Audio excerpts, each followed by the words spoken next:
warahmatullahi wabarakatuh. Alhamdulillah hari ini kita dapat bertemu secara offline. Untuk kelas 8 KTMT IPA baru hari ini. Karena di pekan lalu itu kita libur kalau tidak salah. Jadi hari ini kita melaksanakan KTMT untuk mata pelajaran ilmu pengetahuan alam. Karena di sini Ibu mengajar mata pelajaran ilmu pengetahuan alam. Baik, untuk sebelum memulai pembelajaran, handphone silakan masukkan ke dalam tas. Dan yang ada di meja hanya alat tulis, buku paket, dan juga buku tulis. Sebelum kita memulai pembelajaran hari ini, kita berdoa terlebih dahulu menurut agama dan kepercayaan masing-masing. Berdoa mulai. Di hari ini kita akan membahas materi mengenai pesawat sederhana. Untuk pesawat sederhana ini ada di bab 2, kelanjutan dari materi pekan sebelumnya. Pekan lalu kita sudah membahas mengenai usaha dan pesawat sederhana. Tetapi pada pekan lalu itu kita hanya membahas tentang usaha saja dan juga tentang daya. Nah, usaha pada IPA itu adalah gaya yang dilakukan untuk memindahkan sejauh perpindahannya. Dan di IPA itu usahanya yang itu adalah gaya yang digunakan atau yang dilakukan untuk melakukan sebuah perpindahan.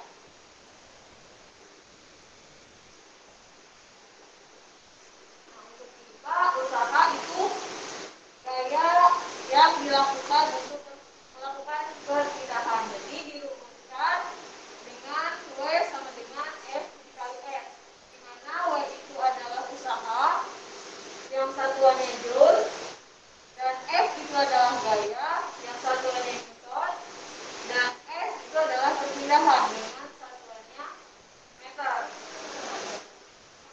Ini materinya sudah dikompilasi ya, sudah ditulis.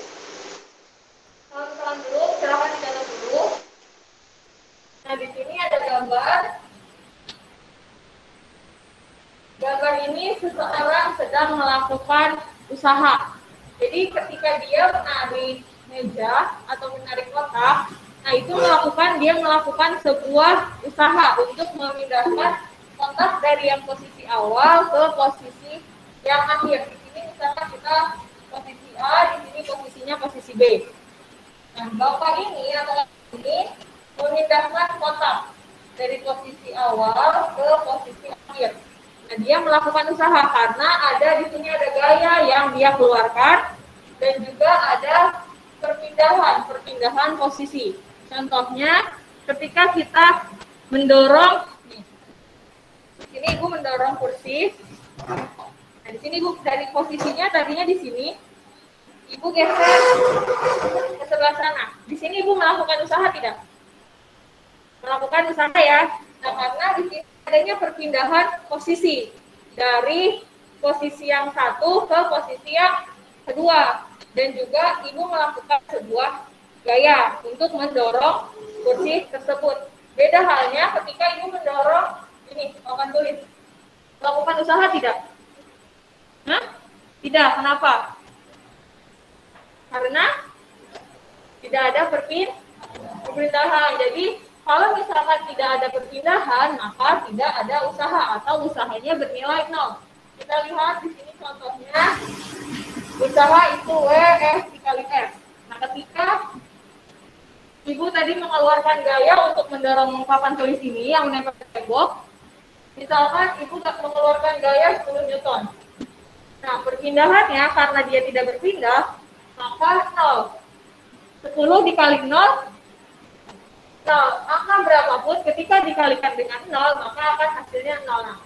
Di sini usahanya 0, berarti dia tidak ada usaha. Tetapi ketika tadi posisi A ke posisi B, misalkan jaraknya misalkan mau berapa? Dari posisi A ke posisi B. Coba kalian yang menentukan angkanya. Mau berapa tuh perpindahannya? Mau 1 meter atau 2 meter? Terserah. Kira-kira mau berapa? 1 meter? Boleh. Gayanya mau berapa? Gaya yang tadi Bu keluarkan untuk mendorong, mau berapa newton? 5 newton, 2 newton, terserah berapa. Ayo mau berapa? 2. Oke, boleh. Di sini ceritanya Ibu tadi mendorong sebuah kursi dengan mengeluarkan gaya 2 newton. Perpindahan dari posisi A ke posisi B itu adalah 1 meter. Nah, sekarang kita cari usaha. Berapa usaha yang Ibu keluarkan untuk mendorong kursi dari posisi A ke posisi B? Kita lihat di sini gayanya tadi 2 newton dan perpindahannya 1 meter. Maka 2 dikali 1 berapa? 2 kali 1 berapa? 2. Satuan usaha apa? Satuan usaha? Di sana dilihat satuan usahanya apa? Ini satuan usaha yang ini. Satuan usaha adalah, kelihatan nggak? Oh, kurang ya? Nah, satuan usahanya apa? Suaranya keluarkan, nggak apa-apa. Satuan usahanya apa? Ayo, satuan usahanya nggak usah malu-malu. Syam, apa Syam?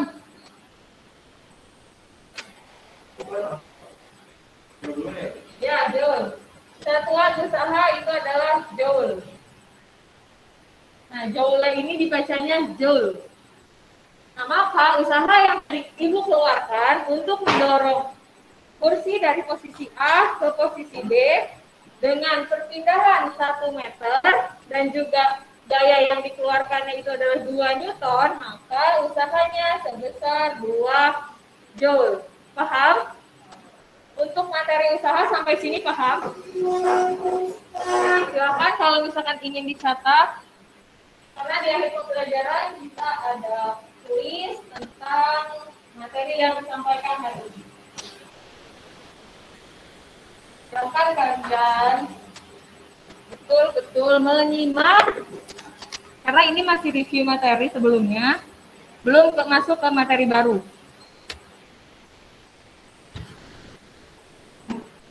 Ini udah dicatat? Perlu Ibu lewat apa mau dicatat dulu? Catat dulu boleh. Nah, di sini ada contoh soal lagi nih. Untuk perhatikan sebuah kotak ditarik dengan gaya sebesar 12 newton. Ini ada kotak, posisi A, ini posisi B. Kotak berpindah 4 meter ke kanan dari posisi semula. Tentukan usaha yang dilakukan gaya pada kotak tersebut. Nah, di sini kita lihat, berarti yang diketahuinya apa? Di sini ada soal nih. Perhatikan gaya berikut. Nah, di sini yang diketahuinya apa pada soal tersebut? Gaya. Untuk menyelesaikan soal cerita seperti ini, soal esai, langkah-langkah yang harus kalian tuliskan, itu yang pertama tulis dulu diketahui. Nah, yang diketahuinya apa di soal? Gayanya berapa? Berapa? 2 12 Newton. Terus apa lagi yang diketahui? Ini di sini ada berpindah. Berpindah yang berarti perpindahan tadi apa? Hah? Perpindahan apa? F. F berapa? 4. Terus ada lagi nggak yang diketahui? Selain gaya dan perpindahan ada lagi yang diketahui? Atau tidak ada? Ada lagi? Ini kita lihat. Gaya sebesar 12 Newton. Sudah. Terus kotak berpindah 4 meter. Sudah. Tentukan usaha yang dilakukan gaya pada kotak. Berarti ada lagi nggak yang diketahui? Tidak ada ya? Sudah cukup. Nah, berarti kita lanjut ke tahap kedua, yaitu ditanya. Nah, yang ditanyanya apa? Yang ditanya itu adanya di pertanyaan. Apa? Usaha. Usaha simbolnya adalah W besar. Nah, yang ditanya itu adalah usaha. Ya, maka jawab. Rumus usaha apa? W sama dengan F dikali S.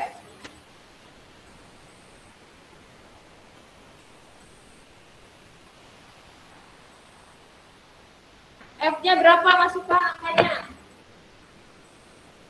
F-nya berapa? 12. F-nya 4. Pinter. 12 dikali 4. 48 Joule. Nah, jadi untuk menyelesaikan tahapan pada soal esai, itu yang pertama kalian harus menuliskan dulu diketahui. Jadi apa nih yang diketahui ada di soal? Kalian lihat di soal ini apa saja yang diketahui. Untuk soal ini, sebuah kotak ditarik dengan gaya F. Oh, berarti yang diketahuinya gaya. Tulis dulu sama kalian. Terus ada lagi nggak yang diketahui? Kalau misalkan masih ada, di sini kan ada kotak berpindah 4 meter. Berarti kotaknya berpindah, berarti kan dia S. Terus kalau misalkan sudah tidak ada yang diketahui, maka lanjut ke yang ditanya. Yang ditanyanya apa? Yang ditanya itu biasanya ada posisinya di pertanyaan di akhir. Atau bisa juga ada di awal. Jadi untuk mengisi soal esai, kalian harus lebih teliti karena di PTS kemarin itu ada beberapa yang masih keliru. Di tugas-tugas juga ada yang masih keliru. Untuk yang soal esai itu lebih teliti lagi untuk cara membaca soal. Nah, kenapa harus ada diketahui, ditanya lalu dijawab? Agar kalian lebih mudah dalam menjawab soalnya.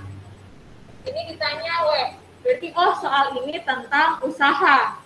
Berarti kalian langsung ingat rumus usaha itu adalah perkalian dari gaya dikali dengan perpindahan. Berarti oh Y itu sama dengan F dikali S. Nah, maka kalian akan dapat menjawab pertanyaan tersebut. Jika kalian langsung jawabannya 48 Joule, maka nilainya tidak akan sempurna. Tapi kalau ada tahapan ini dan jawabannya betul, maka nilainya akan sempurna. Misalkan di sini satu poinnya itu 25, tetapi kalian melupakan nih tahapan ini. Kalian cuma fokus sama jawabannya aja. Kalian harusnya dapat 25 poin, tapi karena cuma jawabannya aja, kalian bisa mendapatkan hanya 10 poin. Karena melewatkan diketahuinya kalian nggak ditulis, ditanyanya kalian nggak ditulis. Langsung tiba-tiba muncul jawabannya. Paham? Jadi untuk tugas-tugas berikutnya, kalau misalkan ada soal esai seperti ini, dituliskan langkah diketahui, ditanya, dan dijawabnya ya. Ini hapus. Untuk materi usahanya sudah paham? Coba materi usaha, rumus usaha itu apa? Rumus usaha F dikali S. F-nya apa? Gaya, F-nya perpindahan. Kalau gaya satuannya apa? Newton, pintar. Kalau misalkan gaya perpindahan satuannya apa? Meter, pintar. Oke, kita lanjutkan ke materi hari ini. Masih pada bab 3, yaitu pada bab 2 tentang usaha dan pesawat sederhana dalam kehidupan sehari-hari. Usaha kita sudah membahas. Dan sekarang kita lanjutkan materi tentang pesawat sederhana. Nah, kalian pasti sudah tidak asing dengan benda-benda yang ada di gambar ini.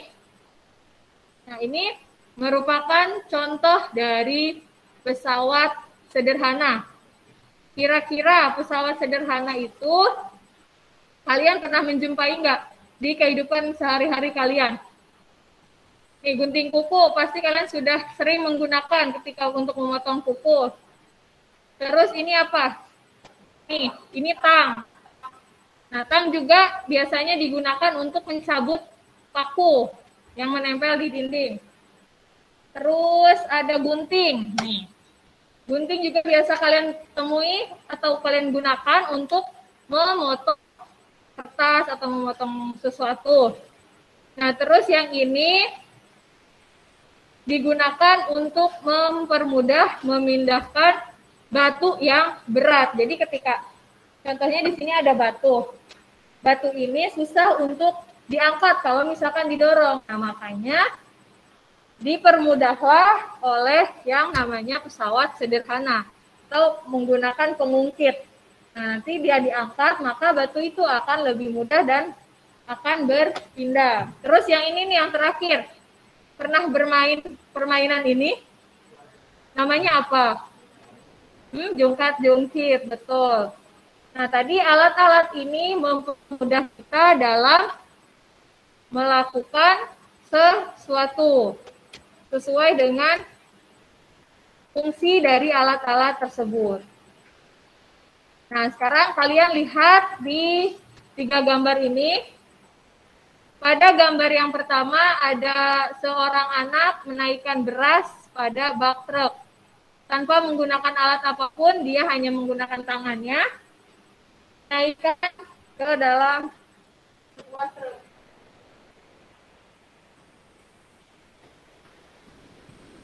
Nah, di sini menurut kalian ekspresinya seperti apa? Apakah dia mudah atau dia kesusahan?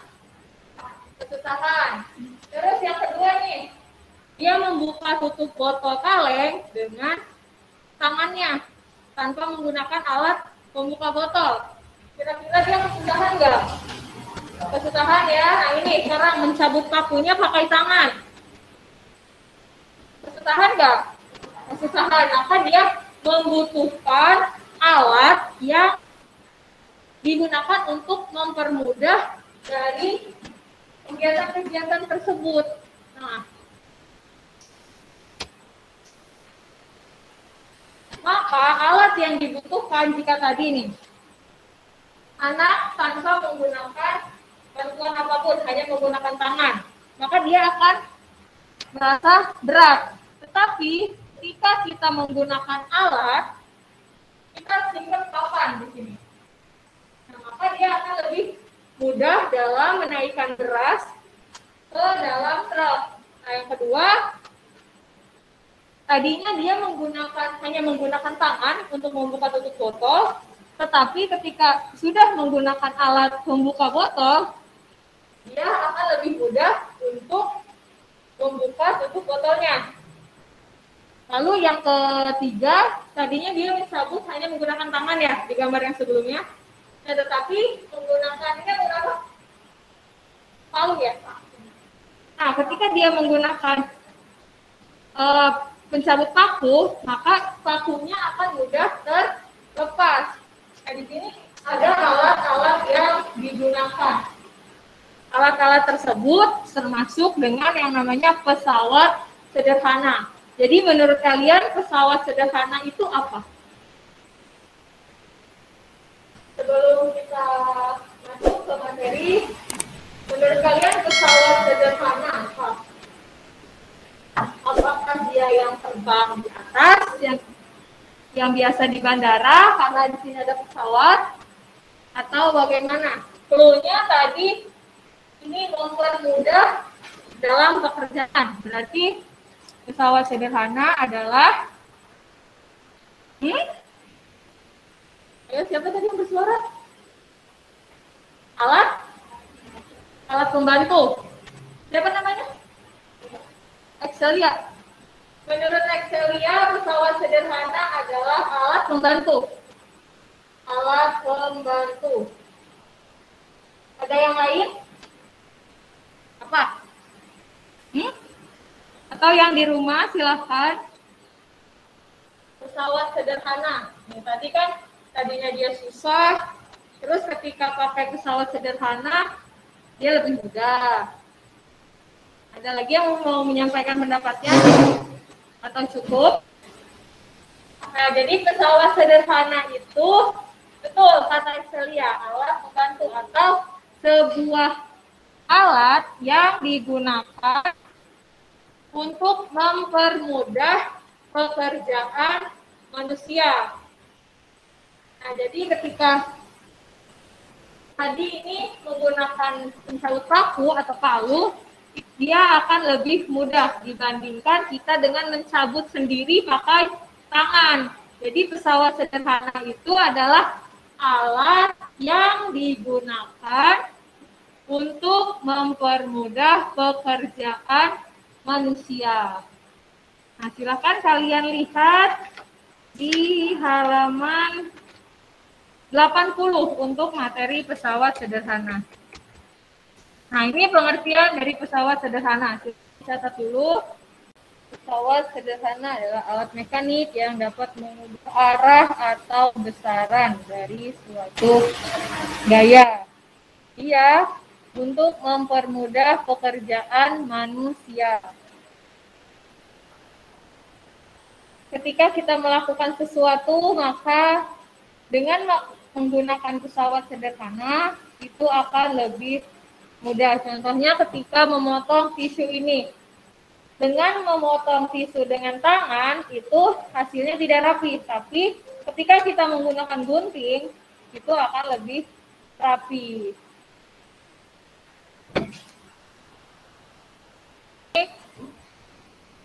Yang akan kita atau yang termasuk ke dalam jenis pesawat sederhana. Yang pertama ada tuas atau pengungkit. Yang kedua ada katrol. Yang ketiga ada bidang miring. Yang keempat ada roda berporos. Silahkan dilengkapi dulu catatannya. Dan diingat-ingat karena di akhir pembelajaran akan kita review tanpa melihat buku.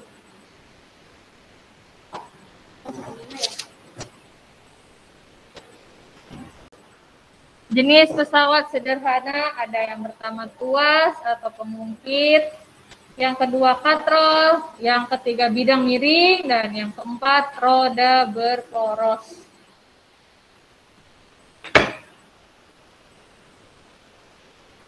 Sudah? Lanjut ya. Nah, yang pertama kita akan membahas hari ini tentang pengungkit. Pengungkit ini adalah salah satu jenis pesawat sederhana yang paling banyak kita jumpai dalam kehidupan sehari-hari. Contohnya ini, gunting ini adalah salah satu contoh dari pengungkit. Lalu ada ini, tang. Tang juga merupakan salah satu jenis pengungkit. Terus ini, jepitan, jepit rambut, itu juga disebut dengan atau masuk ke dalam kategori dari pengungkit. Nah, bagaimana dikatakan dengan pengungkit? Di sini ada yang namanya jungkat-jungkit juga sama pengungkit, lalu pemecah biji kemiri. Nah, tujuannya untuk apa? Pengungkit ini bertujuan untuk memudahkan usaha dengan cara menggandakan gaya kuasa dan mengubah arah gaya. Nah, di sini kita lihat untuk materi pengungkit kita akan selalu bertemu dengan TBK. Apa itu TBK? TBK itu adalah titik kumpul.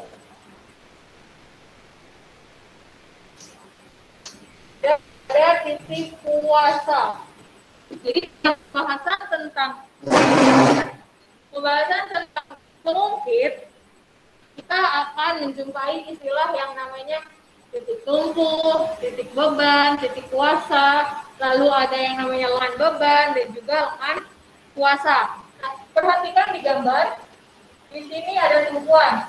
Tumpuan ini berarti yang namanya titik tumpu. Nah, di sini daya beban, berarti dia adalah titik beban. Yang daya kuasa berarti titik kuasa. Nah, ketika dari titik kuasa ke tumpu itu namanya lengan kuasa. Ibu menjelaskannya terlalu cepat tidak? Sampai sini nyambung ya? Kalau misalkan terlalu cepat, kalian bisa angkat tangan supaya ibu tahu kalau misalkan menjelaskannya terlalu cepat. Terus ini gaya beban berarti lengan apa? Dari beban ke titik kumpul disebut dengan lengan beban, pinter. Nah, dalam pengungkit itu ada titik kumpul, titik beban, titik kuasa, dan lengan kuasa. Lengan kuasa itu jarak dari titik tumpu ke titik kuasa. Lalu yang kedua ada lengan beban. Kalau lengan beban berarti jarak dari titik tumpu ke titik beban. Nah, di sini ada yang namanya keuntungan mekanik. Atau kalian lihat di halaman 86. Di sana ada gambar tentang pengungkit. Nah, untuk gaya kuasa atau titik kuasa kita simbolkan dengan F karena gaya itu adalah simbolnya F.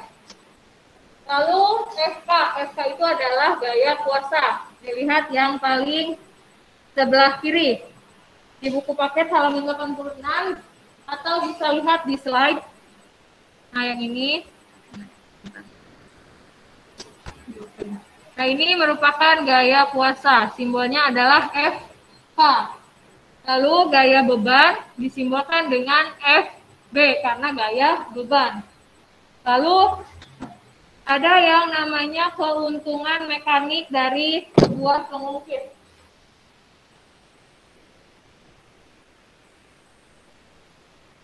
Nah, keuntungan mekanik atau kita simbolkan dengan HM. HM ini adalah keuntungan mekanik.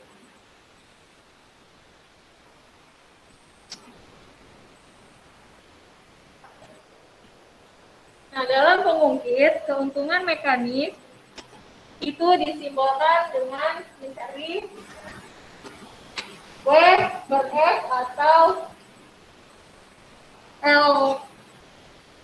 LK per LB.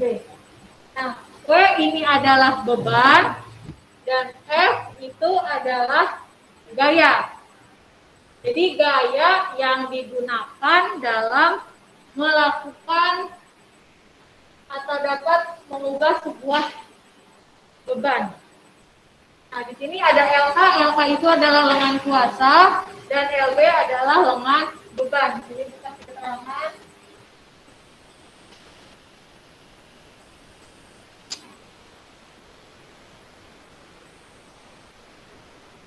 Kalian tulis dulu sebelum dilanjutkan.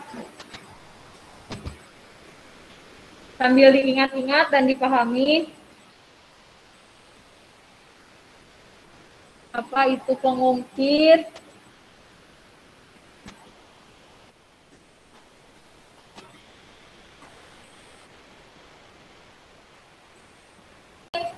keuntungan mekanis yang di papan tulis. Sudah? Nah, karena di sini untuk yang seimbang itu harus kita kalikan. W kali LB sama dengan F kali LK. Ini untuk posisi dia seimbang. Nah, jadi untuk mencari keuntungan mekanik, ketika di soal diketahuinya hanya beban dan juga gaya, maka kita menggunakan yang ini saja. Nah, tapi ketika di soal yang diketahuinya itu lengan kuasa dan juga lengan beban, maka hanya menggunakan yang sebelah sini. Yang ini tidak usah. Paham? Jadi kalau misalkan di soal, nanti ada contoh soal di akhir, kita yang diketahuinya hanya W dan F, berarti nggak usah ditulis. Cukup HM sama dengan W per F. Tapi kalau misalkan di soal yang diketahuinya lengan kuasa dan lengan beban, yang ini nggak usah ditulis. Cukup LK per LB saja. Nah, nanti kasusnya kalau misalkan yang diketahuinya ternyata ada F, ada LK, dan juga LB, dan yang ditanyanya itu adalah berat dan juga keuntungan mekanik, maka berlaku kita menggunakan rumus yang ini.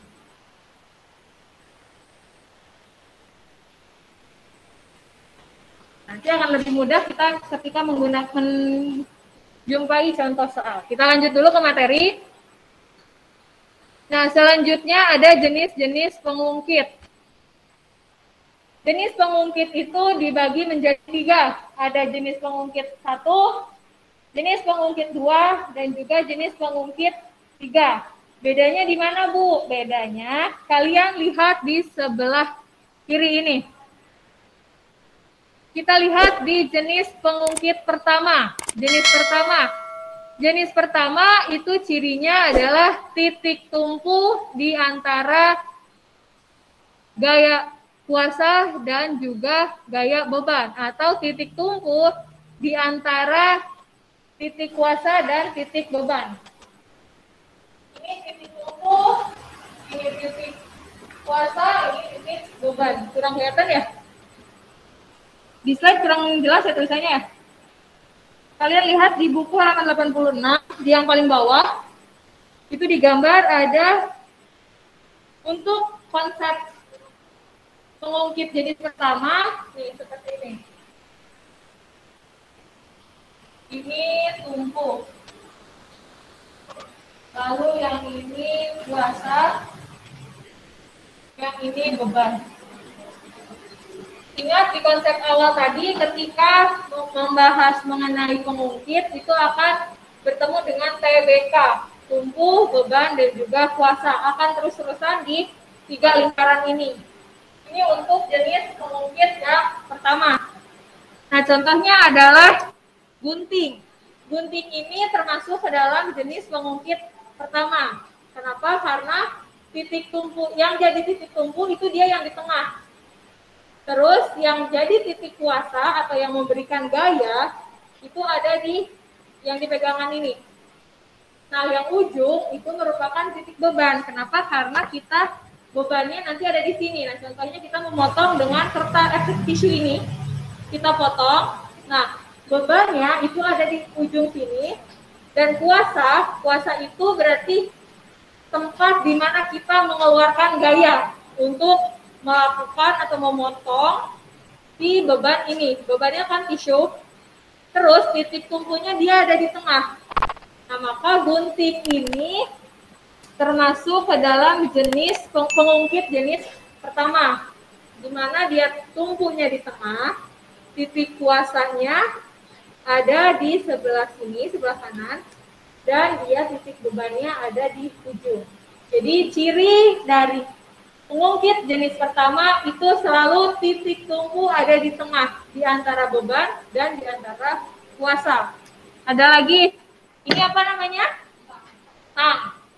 Kita lihat, tang titik tumpunya ada di tengah, titik kuasanya ada di sini, yang di pemegangnya ini titik kuasa, dan di sini titik beban karena kita akan bebannya di ujung sini. Kira-kira di sini titik kuasa dan ada titik tumpu di antara titik beban dan titik kuasa. Kira-kira tang ini termasuk jenis pengungkit berapa? 1, 2, atau 3? titik tumpunya ada di antara beban dan kuasa, sama seperti tadi gunting. Kira-kira ini masuknya kemana? Hah? Pertama, betul. Kita lanjut ke jenis pengungkit yang kedua. Untuk jenis yang pertama, paham?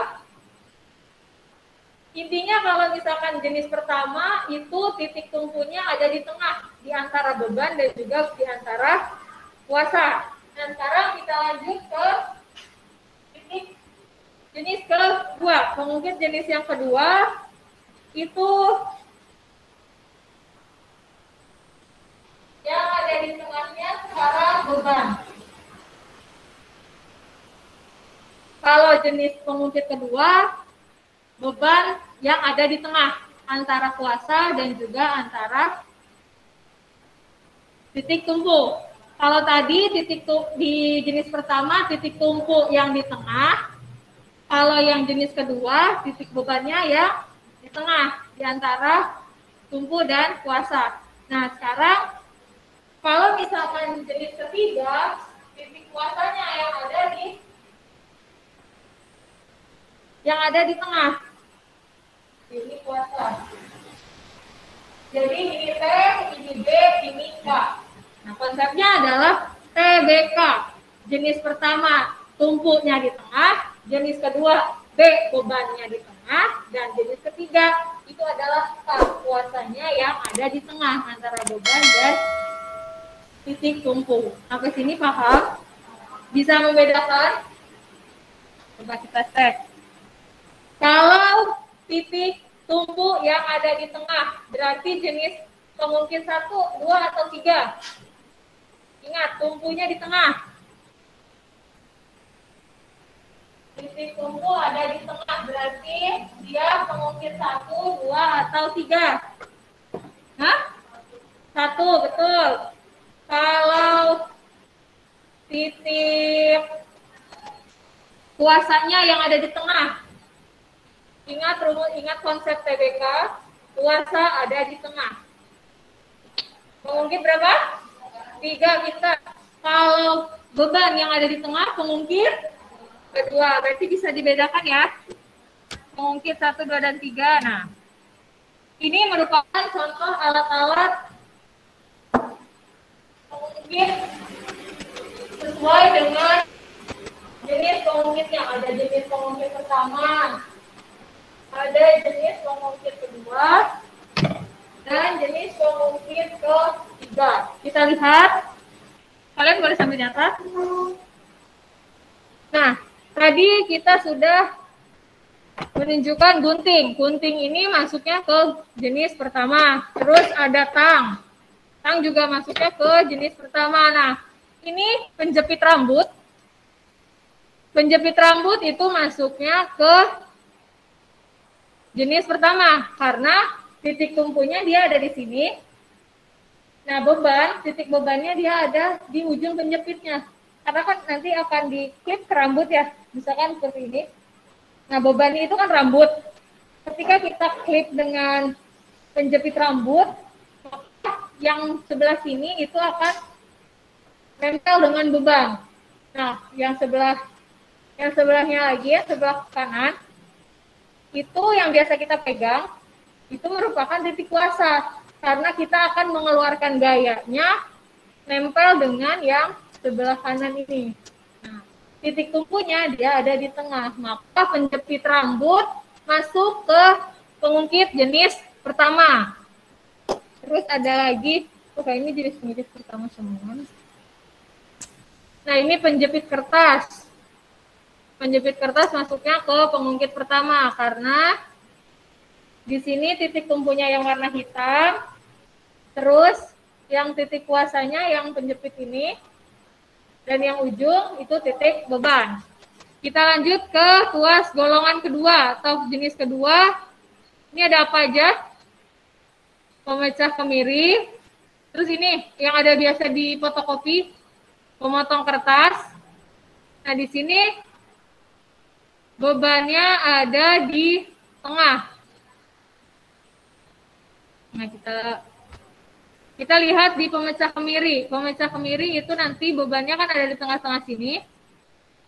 Terus yang dijadikan kuasa itu yang ini. Dan titik tumpunya yang sebelah ujung. Kedua, penutup atau pembuka botol. Nah, pembuka botol itu titik bebannya, nanti kan botolnya di sini ya. Nah, dia titik tumpunya ada di mana? Ayo. Titik tumpunya yang sebelah sini. Dan di sini titik kuasa, karena kita memegang yang akan mengeluarkan gaya. Lalu kita lanjut ke pengungkit jenis ketiga. Ada cangkul, ada skop, ada pinset, dan juga ada strapless. Pengungkit jenis ketiga itu kuasanya ada di tengah.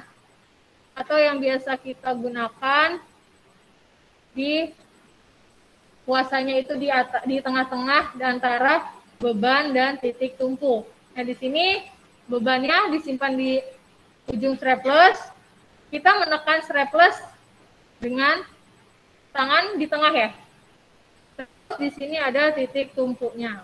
Silakan kalian catat dulu jenis-jenis atau alat-alat yang termasuk ke dalam pengungkit.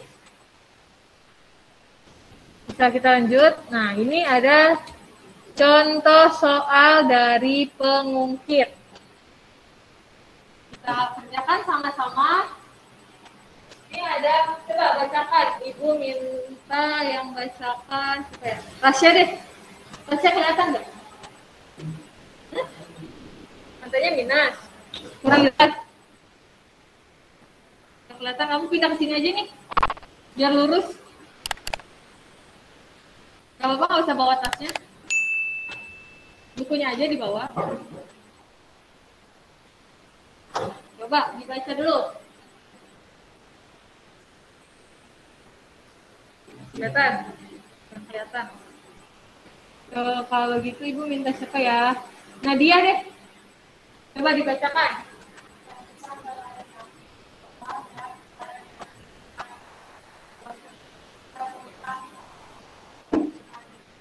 Berarti langkah pengerjaannya tadi apa dulu yang harus ditulis?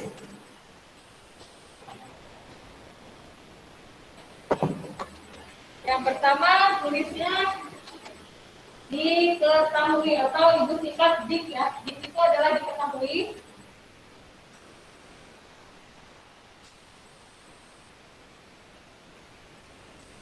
Nah, dik itu artinya diketahui.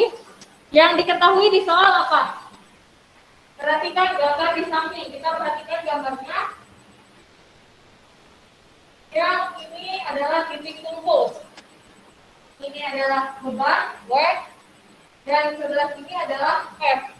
F itu tadi adalah gaya. W itu adalah beban. Nah, sekarang yang diketahui di gambar. Ada F, ada W. Kalau dari titik tumpu ke gaya atau golongan kuasa, berarti ini kan kuasa berarti. Kuasa kalau ini dia beban. Dari titik tumpu ke kuasa, maka ini namanya apa? Lengan kuasa atau lengan beban? Lengan kuasa bisa. Kalau yang sebelah sini, lengan beban. Nah, sekarang yang diketahui, perhatikan gambar di samping. Lihat gambarnya berarti. Yang ada di gambar yang diketahui apa aja?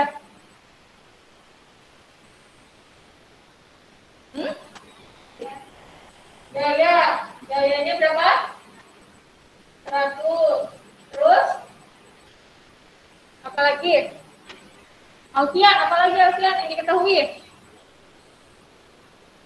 Yang ada di gambar?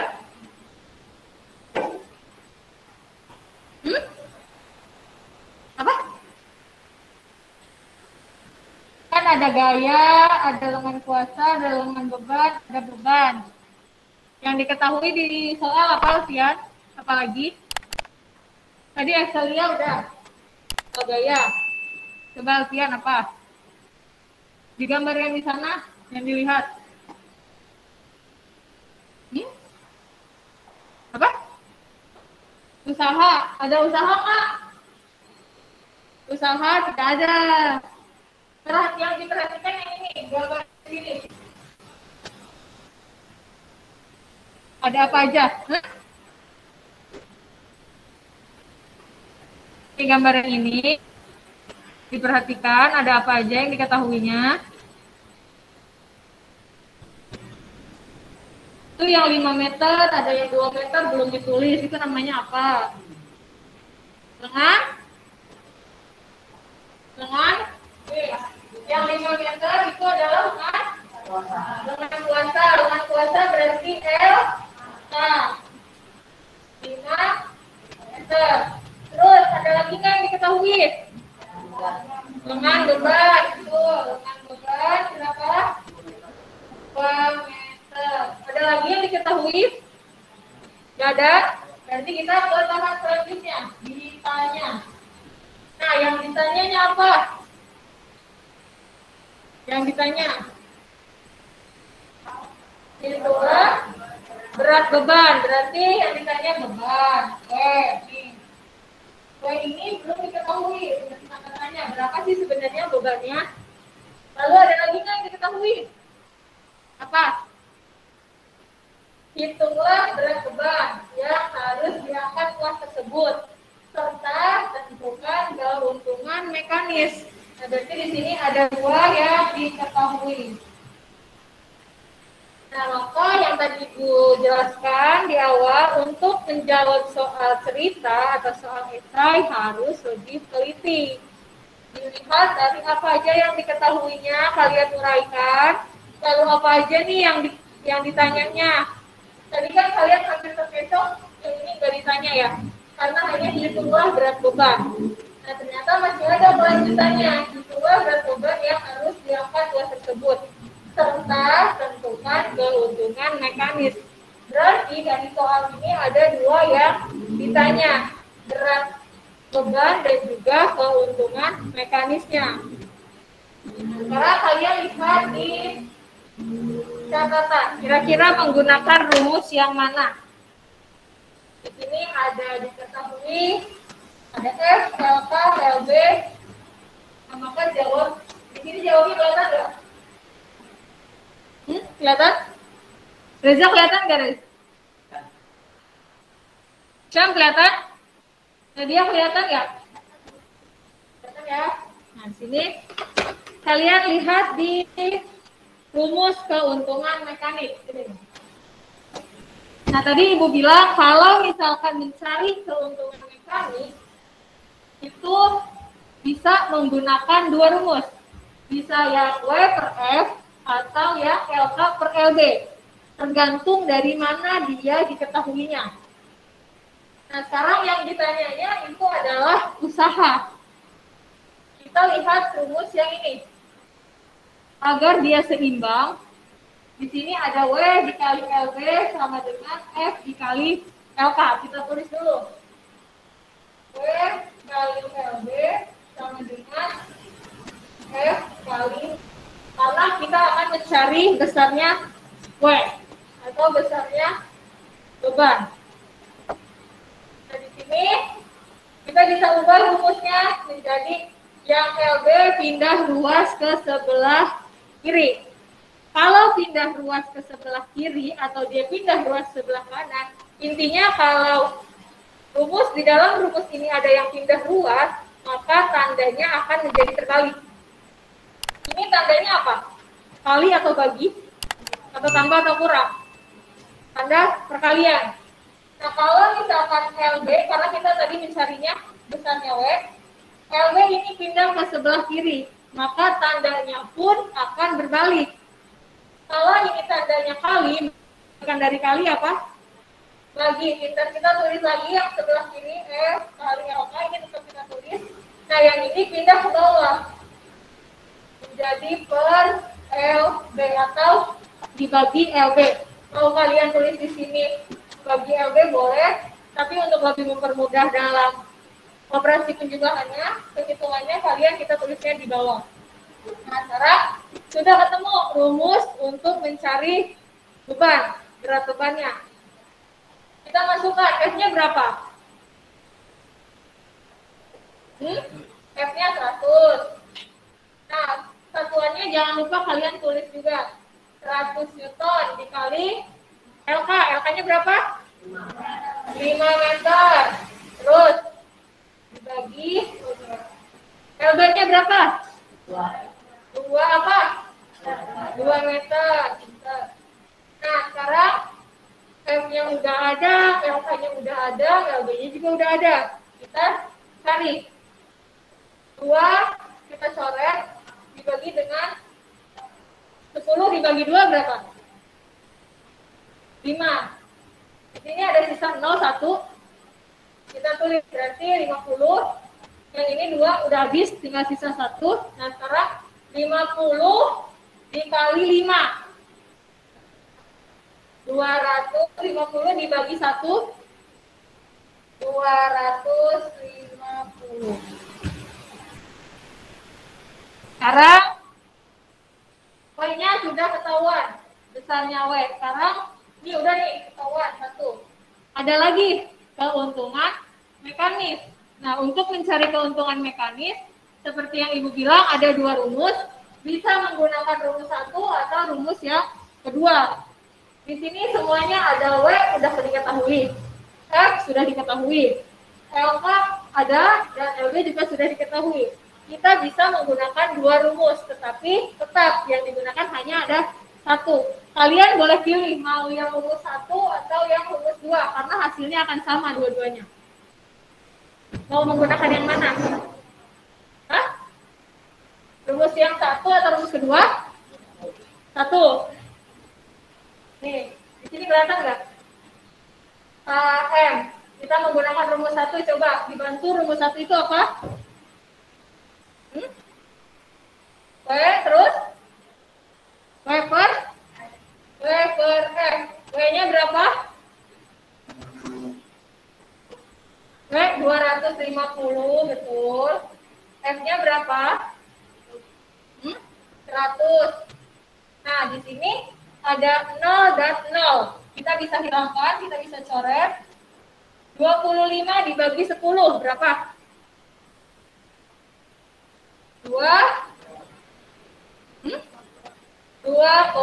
Nah, untuk pembagian dengan bilangan 10, 100 itu bisa kalian mudahnya menggunakan koma. Misalkan ini 25 dibagi 10.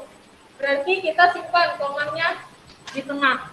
Karena 10 ini ketika angka di belakang koma itu ada 1, maka dibagi 10. Kalau misalkan di sini 25 dibagi 100, berarti ada berapa angka di belakang koma? Ada 2. Maka kita tambahkan di sini 1. Kita tulis lagi 25. 1, 2, berarti di sini ya kita tambahkan 0. Nah, itu untuk mempermudah.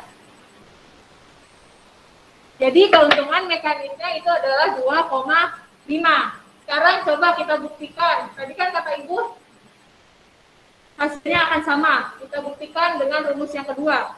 LK-nya berapa? LK-nya 5. Terus LB-nya berapa? 2. LB-nya 2. 5 dibagi 2. 2,5. Hasilnya sama. Jadi untuk mencari keuntungan mekanis boleh menggunakan rumus 1 atau rumus yang kedua. Terserah kalian dan bagaimana yang diketahui di soal. Sesuai dengan kebutuhan. Ini penyelesaian dari gambar, dari jawaban. Mau dicatat dulu? Mau dicatat dulu nggak? Boleh. Yang di slide atau yang di papan tulis? Yang di papan tulis. Udah.